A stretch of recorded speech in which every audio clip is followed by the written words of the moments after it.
And the theme of today's class is Exile and Redemption. And so we essentially started a new book. New book is really a new beginning, and actually the Ramban, Rabbi Moshe Nachmanides, when he speaks about, actually has a short intro in each one of the books, very interesting to kind of study. When he talks about the new book that we're embarking on, the book of Exodus, the book of Shemot, he says this is the book of that implants sort of like the whole genetic history, really, of our future. You know, it's all like really there during those focal moments of becoming a nation. And so there's a lot of commentaries really that talk about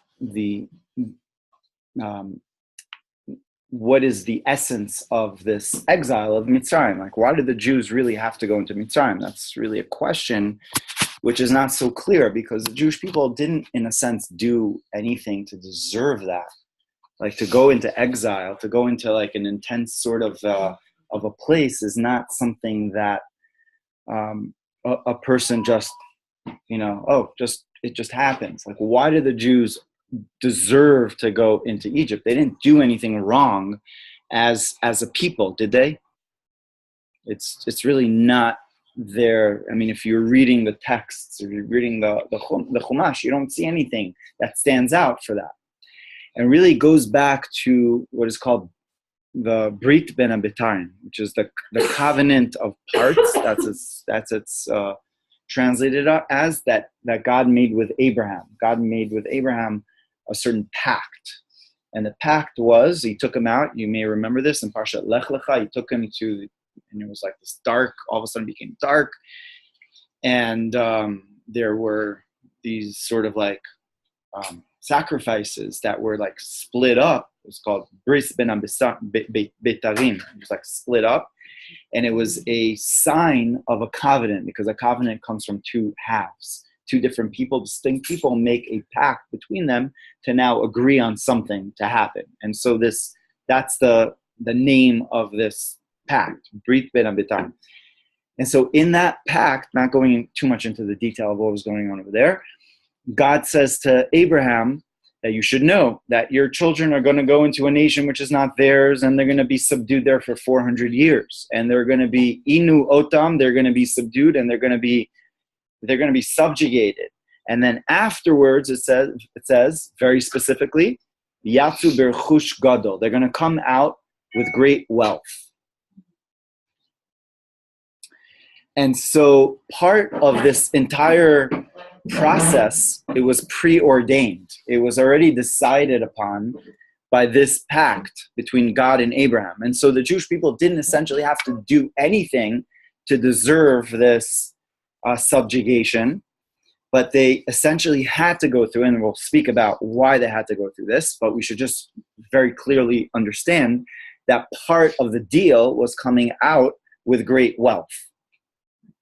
Great wealth. And actually we see this in the Parsha where God says to Moshe, after meeting him by Mount Sinai, really, by Har Sinai, where he goes for a little stroll, right? And he basically goes on Har Sinai, and God says to him, he sees this burning bush, and what's the purpose of this bush? And God says to him that this is an indication of the suffering of the Jewish people, although they are consumed, and it's right within this fire, but this bush is not completely consumed. And so too, the Jewish people are going to prevail through this. And so Moshe asked God, what is this, what is your name? And he says, Yasher, I am who I am. And he basically says to him that I will be with you within this suffering, within this. So in the Talmud says, in Tractate Brachot, says about this, Moshe asks God, why are you saying yesh or I will be who I will be? Let's just say I will be.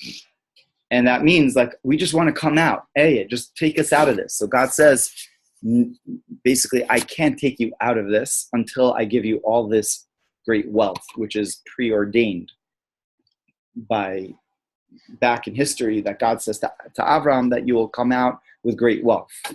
So Moshe says, again, like, just take us out of Egypt. Like, we don't want any of this wealth. It's good enough to just, like Rabashkin, we spoke about last week, he came out of jail, out of nowhere. So he wasn't expecting, like, give me any, like, compensation for that. He's, like, very happy to be out of jail. Just being out of jail is such a blessing. So too, Moses says to God, let the Jewish people out of this subjugation, right? This burning bush imagery, like, they don't want any money. Just their freedom is good enough. And so God says to Moshe, no, that's part of the deal. The deal is that I had with Abraham, that they will go through all of this suffering for 400 years, but they're going to come out with great wealth. So part of this process is really, or we should say, the point of the process really is coming out with great wealth. And the Talmud basically explains that what the Jewish people did to Egypt is that they made that, there's two opinions on this. If they were like a sieve, or like a net that goes into the ocean that takes all the fish out, right? Or, and what was the other opinion? Mitsula kibli dagim, mitsuda. And like a net that catches, let's say, like prey.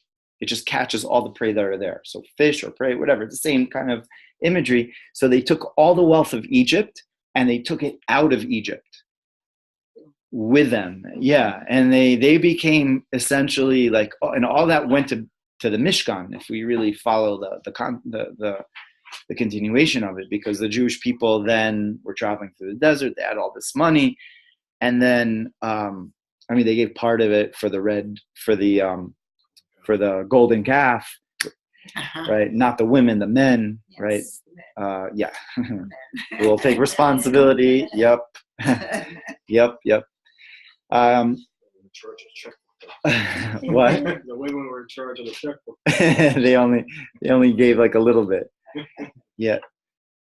But then afterwards, with the building of the Mishkan, right, there was a lot of money left over, and so basically we used that money essentially that came out of Egypt really to rebuild, to create the Mishkan, if we really think about it. And so this whole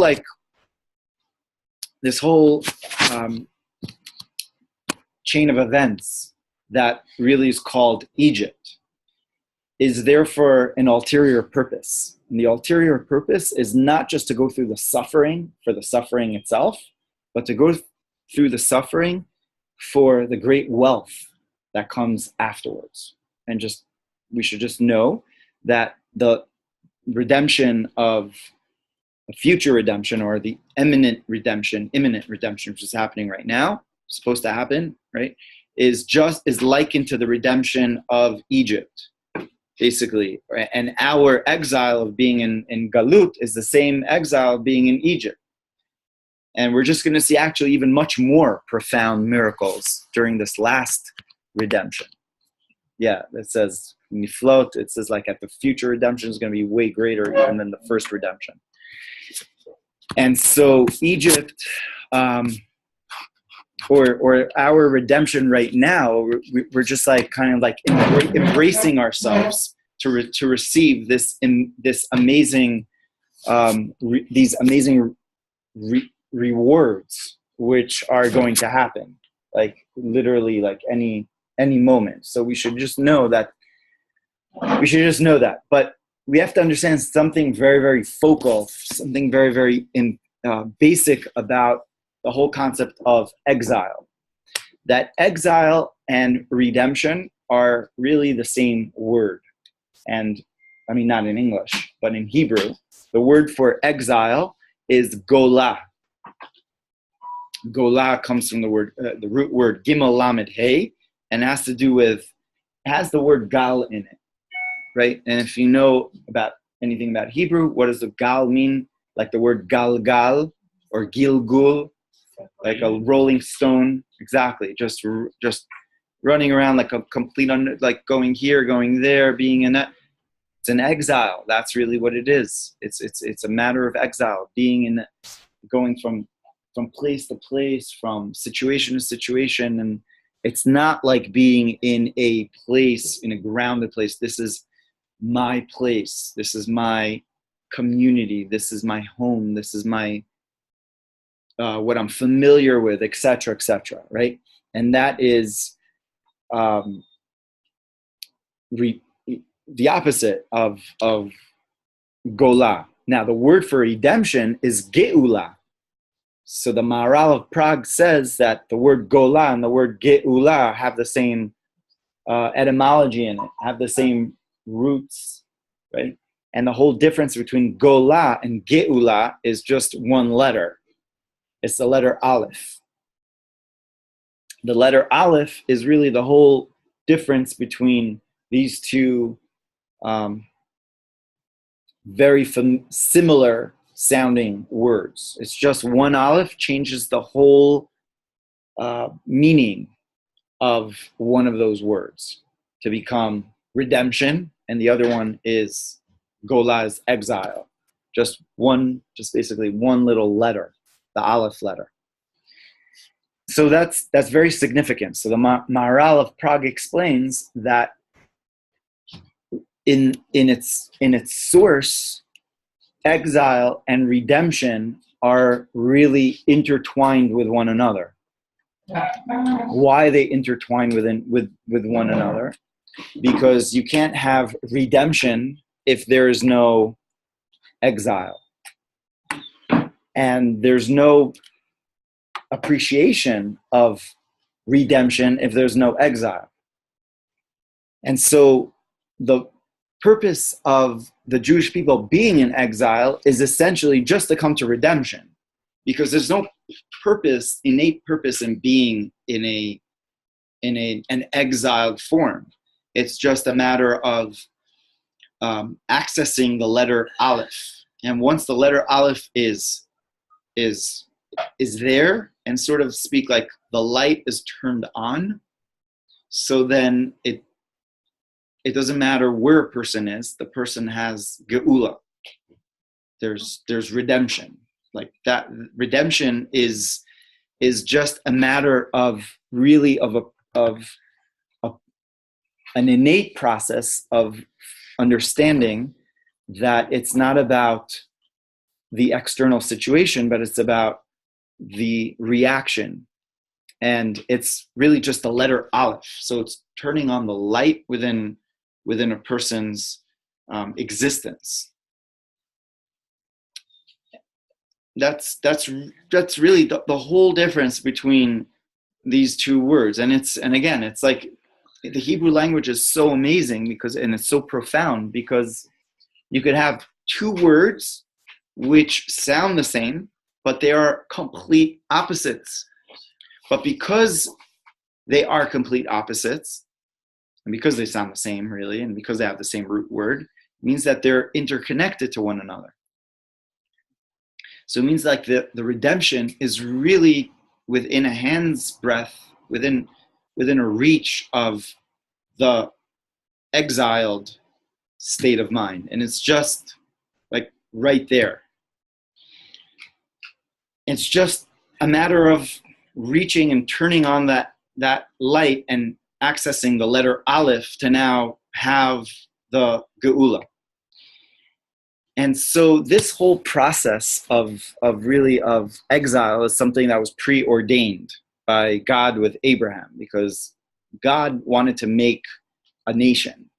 He had an idea, and Abraham was that nation. Abraham started this, our amazing, amazing nation, which we are, we don't realize how awesome really it is. It's a chiddush. It's like such a novelty in the world to have a nation, like the Rambam says, nation that believes in the oneness of God, something that defied the entire world. Just Egypt itself had 2,000 gods that they, so just Egypt. So, and each nation had their thing going on. When you have a nation that believes in a one God, and this is monotheism, this is like really the whole chidush, the novelty of Abraham to the world. He had to make a nation out of his children. So to make a nation out of Abraham's children, you had to really come to a huge process of transformation, because it's not how do you make a nation, it's like how do you make a man out of like a kid, how do you make a man out of a wild little teenager like you have over here in Israel. You have these wild kids, but then they go into the army, and after 2 or 3 years they come out as like responsible, it's like check in here, and they check out, and they're like competent, adults, and they're doing stuff, and they're creating apps, and they're doing all these things. You're like, what the, they were just like these wild men, like, out of control when they were 16 with hair like buzzed out. But like afterwards, they're just, So, I mean, just take that analogy of the army. Like that whole thing of going into the army is like you have to just almost like give up your identity to be in the army, or you do. You can't just not do those push-ups. You can't just not do those things. Like you have to like give up your identity. And there's something amazing that happens when one gives up their identity. All of a sudden they find out that their identity, or what they thought their identity is not that their true identity is way vaster and higher than what they even thought that their identity was. And that's a level of maturity. And therefore it says like the Jewish people in Egypt were like almost like they were born. They're like a nation is born. They were like babies, sort of like speak, in terms of their perception. So they were the children of Abraham, Isaac, and Jacob, but they were very immature levels of souls. And via that subjugation of Egypt, via giving up, checking in their identity in with Pharaoh, they afterwards came out as a nation, and they started counting 49 days, ascending towards Mount Sinai, and then eventually receiving the Torah, etc. But before that, they received this amazing wealth, this incredible wealth. And the financial wealth was an indication of the spiritual wealth that they had to go through, to access, in other words. They had to go through a process of struggle, like a real struggle. So their physical subjugation was not just a physical subjugation, it was a spiritual subjugation. And in fact, the Midrash says that when it says that they went through creating mortar, chomer, uvelvenim, v'chol avodah, chomer is mortar, levenim is cement, and avodah is all types of hard work. So it says chomer is kal v'chomer. Like when you learn, if anybody's learned Talmud, so you know this idea, kal v'chomer. In other words, that if there's something which makes sense on this level, I forgot the Latin. There's a Latin definition for that. It'll come back to me. Kal v'chomer, 1 second. It's like, yeah, but there's but there's okay. Anyway, nobody really even understands Latin. I just wanted to. There's a Latin word for that, but it means like if something is true on a simple level, then you could certainly apply it to the more severe level. On a general level. On a specific. Yeah. Okay. Okay. So kal v'chomer has to do with chomer. Chomer uvilvenim. So basically, when they went through mortar, it had to do with a chomer. It had to do with a spiritual struggle, with a kal v'chomer, that they were really actually going through inside of the deserts or whatever of Ramses of Egypt that they were digging, or what were they really digging? They were digging Kal Vachomer. They were accessing something different. And it says levenim. Levenim is what? Levenim is bricks. What are levenim? Levenim are libun. Libun means to whiten. To whiten. To whiten means to whiten the halacha. Like basically, when you have halacha, it's not so clear. So you have to kind of like bleach it. You have to go through, and it's a process. It's a process. It's a mental process of understanding, clarifying something more and more and more. So, like for example, if you would study a whole portion in halacha, you have so many different opinions, and you could be so like, it's like whoa. But so you have to go libun halacha. Libun halacha is to wash out. You basically say, no, it's not that. It doesn't go with that opinion. That, the Shulchan Aruch says this. The Ramah says that. The Bach says that. So you're going through the whole process, a mental process of sifting, an opinion, and really understanding and quantifying where it really comes from. And that's called libun. And so that's the second part. Chomer, b'chomer, uvilvenim. Levenim is libun halacha, like whitening the halacha. It says, we call avoda basadeh, and all work in the sadeh that had to do with the whole avoda of avodas Hashem, of struggling to worship Hashem.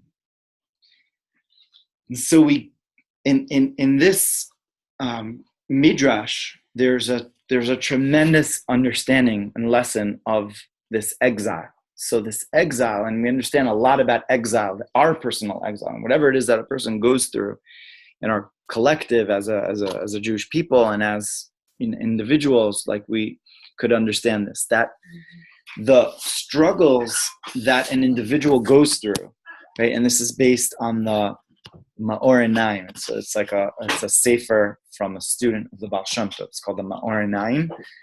And he writes, and he explains this. And he explains this concept as follows. He says that whatever it is that a person is going through, whatever struggles that a person has to go through in their personal life, that they should know, and this is kind of coming from the B'aal Shem Tov, that they're going through just like the children of Israel in Egypt, they went through a process of hard work, and that hard work was really clarifying and bringing out the letters of Torah that were there in the place that they had to clarify, that they had to fix. And it's a very big klal, a very big yesod from the B'aal Shem Tov, that wherever a person goes, wherever a person is going through in their life is really there to uncover the letters of Torah that are there and the lessons that are there,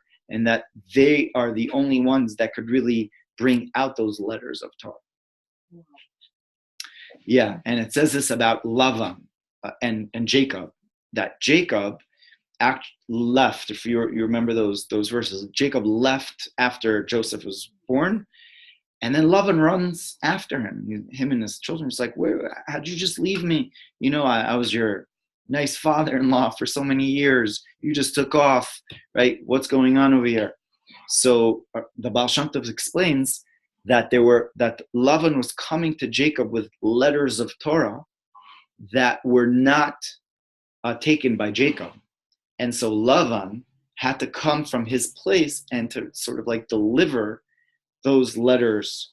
And in fact, it says over there, it says that if you remember what they said to each other, one said, we'll make this whole like boundary between us, and it's called Yagar Sa'dusa, and the other one called it Gal Eid.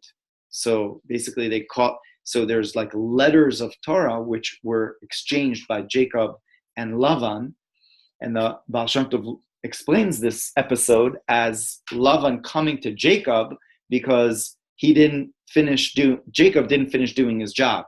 And he went through 20 years in the house of Lavan, basically struggling and being challenged on a daily basis. And so he was uncovering sort of like these letters of Torah on a very almost like primordial type of a way, or like pre-children of Israel way. I mean, the tribes were born in that way, but eventually, so anyway, that's the story that's the lesson from the B'aal Shem Tov, that we understand that whatever struggle that a person's going through, whatever Egypt a person's going through, they're really either going through a kal v'chomer, they're going through a libun. Kal v'chomer is like you're going through opposition, and you're trying to like really hold cup with like what your truth is all about, because you know that this is true, kal v'chomer in this situation, in that situation, but you're going against the chomer. You're going against like the opposition, like the chamur, like the difficulties, and a person is like struggling on that level. And then that's one modality. Another one is going through the libun. Libun is through an inner type of growth that a person is like is understanding and deepening their awareness and maturity, and they're becoming almost like sometimes separated or aloof from their environment. And it's important to sometimes do that, because that's the only way that a person can really grow. You can't really grow when you're around a ton of friends and influences and, the way, the environment that you're used to. So you have to be kind of like separated from that in order to grow. But that's very difficult. So at that point, like you really, bring out a lot of letters. I mean, I remember coming to Tzfat. It's like probably like now, like a couple of years ago, 20 years ago, came to Tzfat. And I was like, I just fell in love with Tzfat, and I realized that I just wanted to leave what I was doing, and I just did my own thing. And that was the best thing for me, because I needed to sort of leave the mainstream kind of a situation in order to come to a deeper level of connection. So you're not just struggling. It's like kal v'chomer is like you're struggling with the opposition. You're going like back and forth, and you're within the struggle. Here you're like, I'm out of here. Like I'm now doing my thing and struggling within that. And so what that does is that it brings out so many relevant truths that a person never knew that they really even had before, that this is really even who they are. Because and actually lived over there by the Tel Aviv Hotel, had a little like area there. Yeah. And it was such an amazing time for me. And so like, I think like everybody needs to do that kind of a thing, like kind of like, it's not like a major rebellion, but like you gotta like sometimes just, not go with the flow all the time. And that's very, very important. So not going with the flow actually brings you to a deeper awareness. And then kol avoda basadis. So then avoda is actually the work. And then work is really like an integration of it. Now it's not about me running away from someplace. It's not about me finding just my individuality. It's about like, there's a higher purpose over here. It's about me being a part of the rest of the Jewish people. It's me being a part of like the will of God. And so it's an integration, and it's not easy, because that's called avoda. Avoda is like work, because everybody wants to wear their own, their own individuality out there, and everybody thinks that they have their individuality, but nobody has it, because everybody's trying to be just all individual. And so a real individuality is actually like giving up of your individuality in order to do something which is really individual, which is being part of the collective. Because when you're part of the collective whole, you are, and you choose to be part of the collective, and you understand that the collective is really the greatest source of power that we really ever have, is like being part of a greater community, a greater part of Klal Yisrael, of the nation of Israel. That is such a strong. It's so powerful, and so a person has to like come to an avoda, and so the Jewish people had to be forged to really come to that, to being a unique children of Israel and be now a nation. How do they become a nation? They become a nation through challenge, through opposition. And so this is really the point that I really want to bring out is like the challenge and opposition of the exile and the gola is the very recipe for the geula. It's like the letters of Torah and the whole kal vachomer and the avoda and the whole thing is like right there within the challenge itself. It has within it those letters of Torah that are the whole recipe for the geula. It's like that is really the same thing. It's like not something distinct. Like the exile is really the redemption, and it's very hard to understand that when we're in it. But the results of it is results of great wealth, of great riches, and great riches comes really from the spiritual level. It's really a spiritual riches, because all physical wealth is really a manifestation of spiritual wealth. And so this spiritual wealth was the spiritual wealth of the redemption of those letters of Torah, which the nation of Israel had to go through, had to contend with, in order to like free up, to struggle them up, in order to like really receive these rewards of great wealth at the end of their stay in Egypt. And so this great wealth was part of the exile, and that's what God promises Abraham, that they will be subjugated for 400 years, but they're going to come out with great wealth. And God says to Moshe by the burning bush that no, it's not okay just to leave Egypt and just say I'm free, because then you're not really free.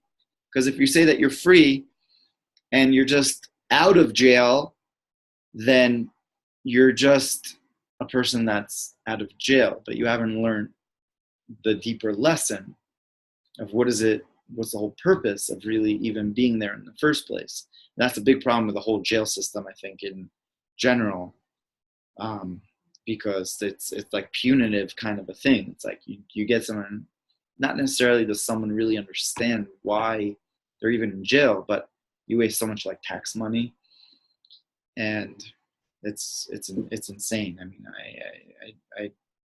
the Torah really doesn't have that sort of approach for jail. Torah like really it's either lashes or money. Yeah, lashes works, because at the end of the day,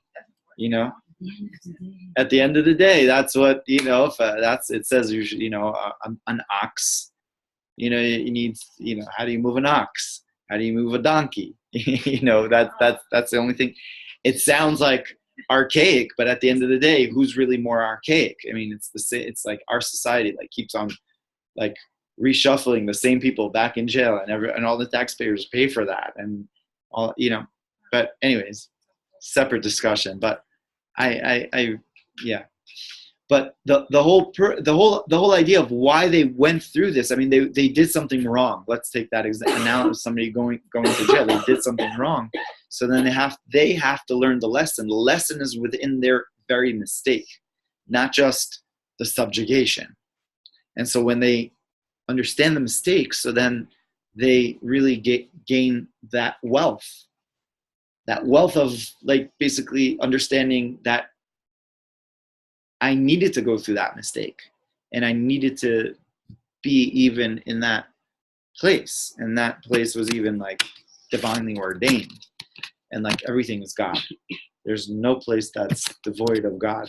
Like even the mistake itself is God, and so that's really what tshuva is. Like tshuva, the deepest part of tshuva is understanding that there's no place besides for God. Einot milvado, like no place, not even not even, like King David says, the lowest place. Not, you're here. Like he says, King David says, in Esak Shamayim Shamata, I go up to the highest heavens, you're there. And if I go to the lowest depths, Shamata, you're also there. God is everywhere. God is within the mistake. God is within like the abyss. And so when we just try to get out of the problem and not deal with understanding that this is God also, like the subjugation is also God. The uncomfortable feeling is also God. The subjugation is also, the imperfection is also God. The mistake is also God. Like it's all really Him. And when we sort of like just let go, understand that I give up. Like you're here, you got it, it's you, ain't no milvado, nothing else to do. So then you forge a brand new relationship. It's a brand new relationship, a brand new identity that one has with God. It's not the good old Joe anymore or Jane. It's like that's it. Like, Jane is out of the picture. Jane is now, Yael. Jane, it's a whole new level. So that's a whole different level, and you only get that through the subjugation. And so the wealth that God was saying to Abraham that the Jewish people are going to get when they come out of Egypt is the wealth of basically understanding that God is our merciful Father, that He's there like all the time, even within the difficult moments, even within the mistakes. He's basically saying, I'm here for you, and I recognize that you are imperfect, and I want to give you everything. And now that you understand me, now that you became a little bit more mature, everything is here for you. What is this? That's it. It's happening. It's happening. The future redemption. It's mamash happening. Seriously, it says this. It said like we're living in epic times. We're living in like amazing times. Seriously, we are like on the cusp of like huge things that are about to happen. And so it's like just like we have to understand. And when we learn Chassidus, we learn the parsha like in greater depth. We understand that Chassidus is especially like brings this out, tells us that really the stories of the Torah are so relevant, and they have to do with the times that we're living in right now. And times that we're living in right now is like the Rebbe says, the Lubavitcher Rebbe says that, I spoke about this with someone the other day, that all you have to do is open up your eyes and see that the redemption is already here. Yeah. And I was speaking to someone this week about this girl. She was Helen. No, staying here in Ascent. She's a very cool. She's in B'aal Shem University, whatever. She was like, probably knowing that is the most important thing there is to know right now.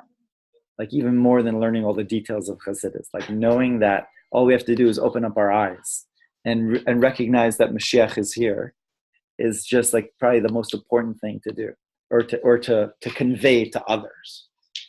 And so it's really like that because when a person is in a situation, we're in that predicament, we're in that low place, like King David was saying, and he's in the abyss, to recognize, open up your eyes, that even there God exists, and it's difficult. It's not simple. But at the end of the day, it is the truth. And so every single person, I totally believe this, that every person has their unique package, struggle, especially now, that is everyone is going through it. Everyone in their own unique way. Why is that? Because like if we don't go through that, and if we don't, go through that specific struggle, so then we don't recognize that, that we're there God is right there. And it's like when we're almost there, it's like so difficult because you're just like, oh, just one more step, but you just want to like give up, and you can't give up because you have to like go to the next level. And so this is really the story of Mashiach, and it's the story of like the Jewish people, because we go through this on Passover. We sit through a whole Passover Seder. What are we talking about on Passover? The whole Passover Seder, Avadim Ma'inu, we were slaves, and this and that. What are we going through? And then we eat the maror, and then we drink the wine, and then we have the matzah, right? And all of those convey that idea. It's like a mixture during that night of maror and then matzah, like we're free people, but we're slaves. It's like those two go hand in hand. Like the slave itself is really a free person. And it's really what we remember when we say in memory of coming out of Egypt. We say this, it's such a focal part of Judaism that we say every single day, twice a day. Actually, it's a mitzvah from the Torah. We say this on Friday night during Kiddush. On Passover, it's like the theme of it, like remembering coming out of Egypt. And actually, you say the difference between Passover and every day, because every day we also remember coming out of Egypt. But according to Brisker Rav, he actually brings a couple of differences. He says that it has to be back and forth question and answer. On Pesach during the year, it's just enough to just remember, like intellectually, so that's enough. And then he says another distinction is that it has to be said in greater detail. We go through the whole story. Exactly. It's elaboration. And so that mitzvah is like a unique kind of a mitzvah that we go through specifically on Passover night. And during the year, we just go through like this memory, intellectual or whatever, more than intellectual memory. But whatever it is, like the whole story of Egypt and redemption is our story. Like that is really our story in not just from the past, but like what's going on right now. Like that's why we're constantly remembering coming out of Egypt. We're constantly remembering because Egypt is that place.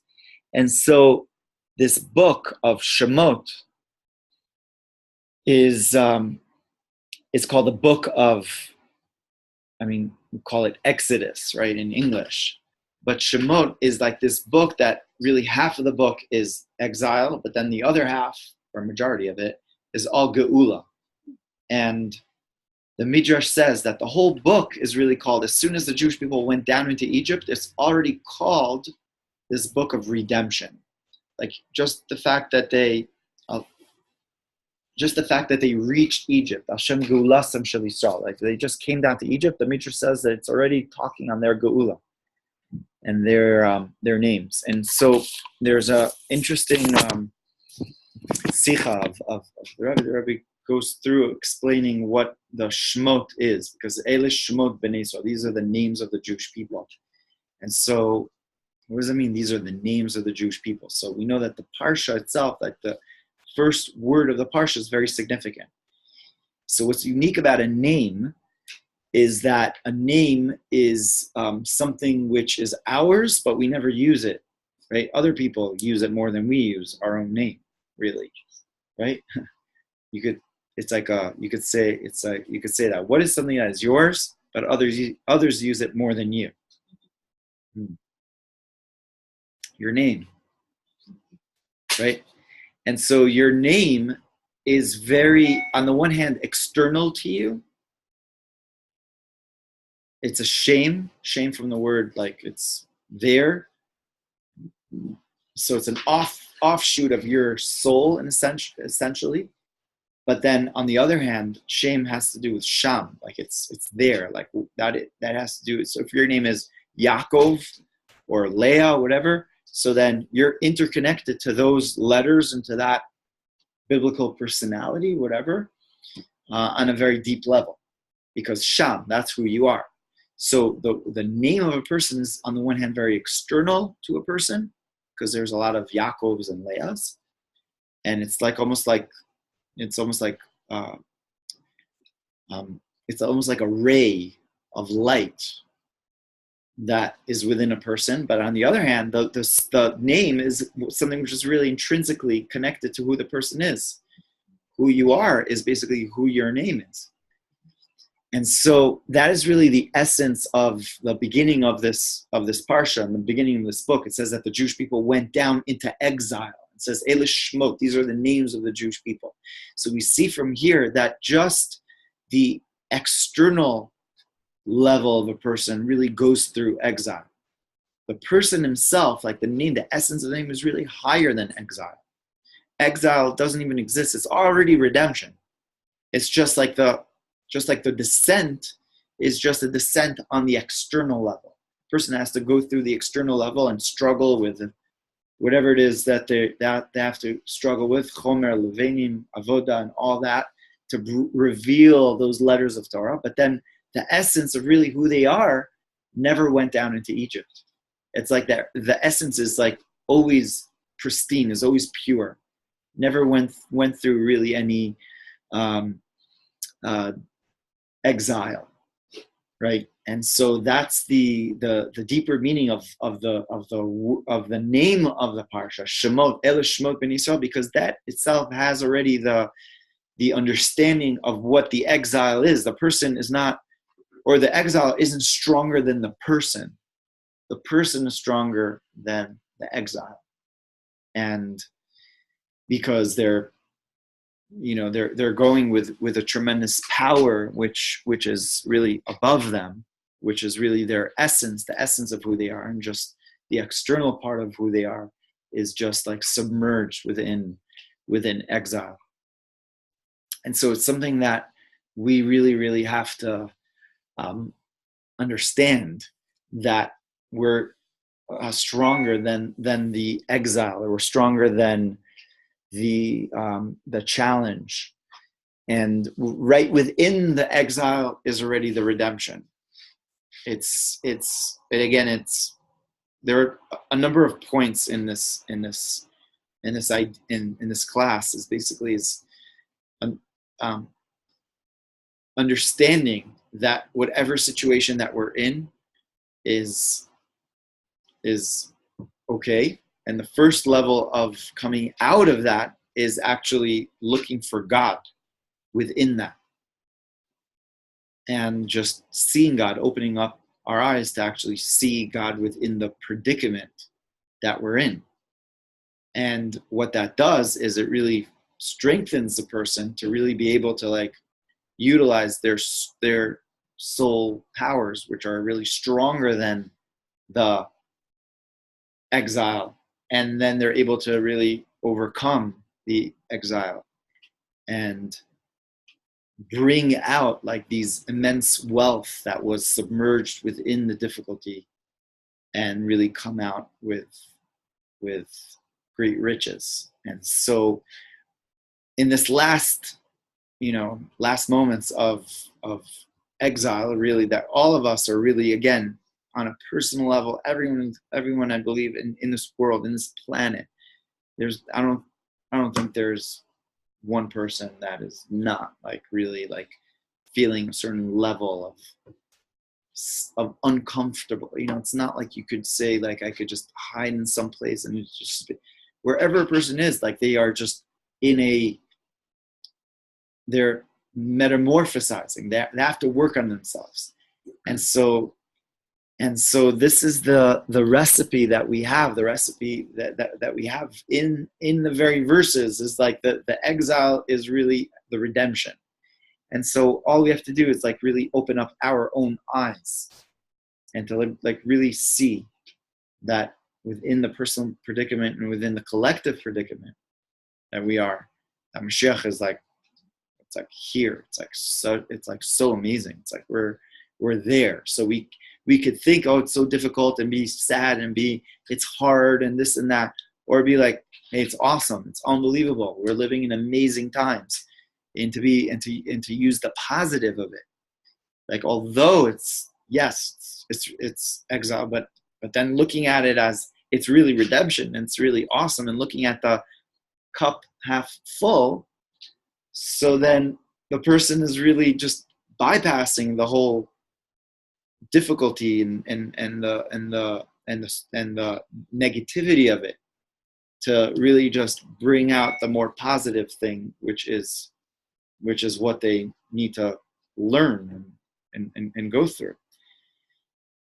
And so we just have to open up our eyes and actually see, even within current events. There's current events going on in the world right now, and like everything is like as crazy as possible within the current events. And to see, like, all of a sudden, like, there's protests in Iran, and there's like this going on, and that's going on, and this going, like, whoa, really hard to follow all these things and what's going on. But we have to realize that all of this is just like an indication, like that God is like talking to us. It's like saying, like, okay, I'm stirring up the pot.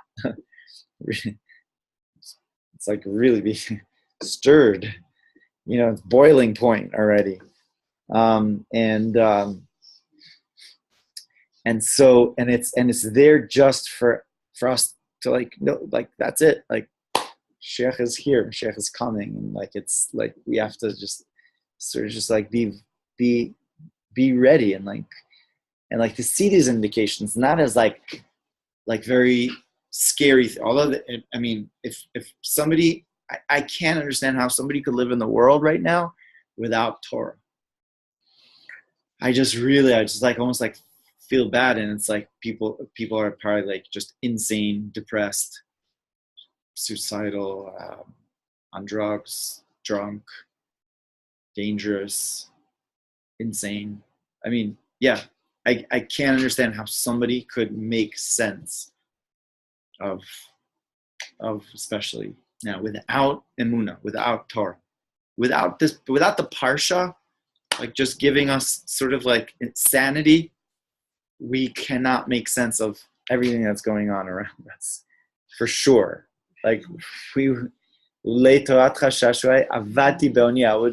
would like die with misery, King David says. And so, like, we have to realize that really this is really happening, and to see that it's really for the good, and not to look at it for the in the way that the rest of the world looks at it, but to constantly stay positive, and to realize that it's something very amazing is about to unfold, and to look at it through positive eyes, and through Mashiach type of eyes, and through Simcha eyes, and Emunah, recognizing that it's him. It's all him. Like, through current events, through the news, like it's just Hashem, like giving us like a broadcast, a radio broadcast. None of us could understand it. None of the newscasters could understand it. Nobody understands it really, unless you learn Parsha, unless you learn like Torah, so then you have like the sort of like what to put on your mind in order to like make sense of what is happening. And so the exile that we're in right now, and all the craziness, is really the very recipe for the redemption. And it's like really happening like very, very soon. And it's really each one of us, our personal contribution, our personal avodah, and how we do, and how we like actually bring out more of a positive emunah type of awareness to the rest of the world, because how we act really has an effect on on everyone else, and it helps other people in their struggle, whatever it is that they're going through. And so there was a rabbi, he said that a person that walks around like not smiling or depressed, like looking. I'm not talking about somebody that can't help it, but I'm talking about then it's like a hole in the middle of the Rishus Harabim, in the public domain, where someone could just fall in, and that's a very dangerous place. And you could hold that person responsible for what they did to your ox or whatever it is. So too, somebody that has like a sort of like a saddened type of a face in public, so then that is a negative kind of a thing, and that's like a hole in the middle of the public domain. Somebody looks at them, they like fall in. They're like, oh, it really is that bad, instead of like having the positive sort of approach of understanding that that we are in amazing times. And the more positive that we become, and as more and more people become more positive and understanding, like it's going to happen. And like definitely everybody just has to get more positive. Yeah, for sure. And it's happening right now. And we just have to smile and be very happy with it and dance. We just have to dance. Just know that it's happening. Mashiach, if you do a little bit of like silliness, to be a little crazy, it's okay not to be 100% in the box. And that is Rabbi Nachman says that sometimes a person has to just do a shtus, like do a little, just like, and he says a person just, if you need to stand on your head, Rabbi Nachman says this, stand on your head. But simcha, paras geder, simcha causes a person to come out of their shell. And the geder is a geder of galus, right? And so when a person is like just besimcha and like simcha for no reason, just simcha, Hashem loves me, simcha, I'm a yid, simcha that, so then Baruch Hashem, simcha for a beautiful like sunrise, a simcha for so all like having a little bit of soup, which is a little bit cold by now, but that's okay, it's cool. And simcha for every little thing. So then we are, then yeah. So that's how we break the gulls, because the gulls is like it's hard, it's oppressive, it's this and that. We look for the bright moments, and we look not for the crazy intense moments and the difficulties and that the news really wants us to believe. Like news and the media is addictively negative, invasive. It just wants us to just go into that struggle of like buying into that sort of that is life. Yeah, this person, this happened, his girlfriend, this happened, and kidnapped, and this, and then Iran, this is going on, and Syria, like, it's like scary. It's like, but that's what the news kind of wants to do to us. But when we tune into the real news is really the parsha. Like that is the real news that is really broadcasted every single week. And Baruch Hashem, we have that. And we have to stay in tune with a parsha of the week every single week, and and learn it and realize that is the daily, that is the weekly, publication, that the only thing that we really need, and look from there, and not to look into the news as to give us our